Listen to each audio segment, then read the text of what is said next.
ఒకప్పుడు ఒక పెద్ద చెరువులో 7 చేపలు ఆనందంగా జీవించేవి.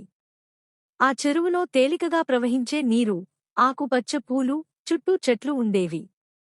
చేపలందరూ మంచి స్నేహితులే. వాటిలో 3 చాలా తెలివైనవి, 3 అహంకారస్తులు, మరొకటి మాత్రం ప్రశాంతంగా ఆలోచించేది.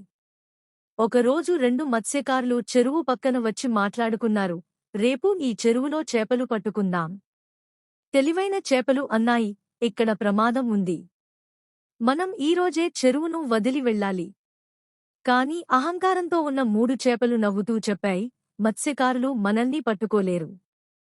మనం వేగంగా ఈదగలం. ఆ ప్రశాంతమైన చేప కొంతసేపు ఆలోచించింది. ప్రమాదం నిజమై ఉంటే అని అనుకుని తెలివైన చేపల వెంట వెళ్లాలని నిర్ణయించుకుంది. 3 తెలివైన చేపలు మరియు ఆ ప్రశాంతమైన చేప చెరువును వదిలి సమీపంలోని పెద్ద నదిలోకి ఈదిపోయాయి. మరుసటి రోజు మత్స్యకారులు వచ్చి వల వేశారు. మిగిలిన 3 అహంకారస్తులు చిక్కుకున్నాయి. నదిలో ఉన్న చేపలు ఈ దృశ్యం చూసి బాధపడ్డాయి. తెలివిగా ఆలోచించిన వారికి ఎప్పుడూ రక్షణ ఉంటుంది అని అవి గ్రహించాయి.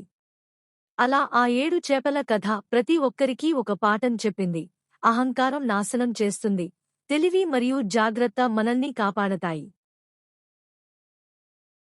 సబ్స్క్రైబ్.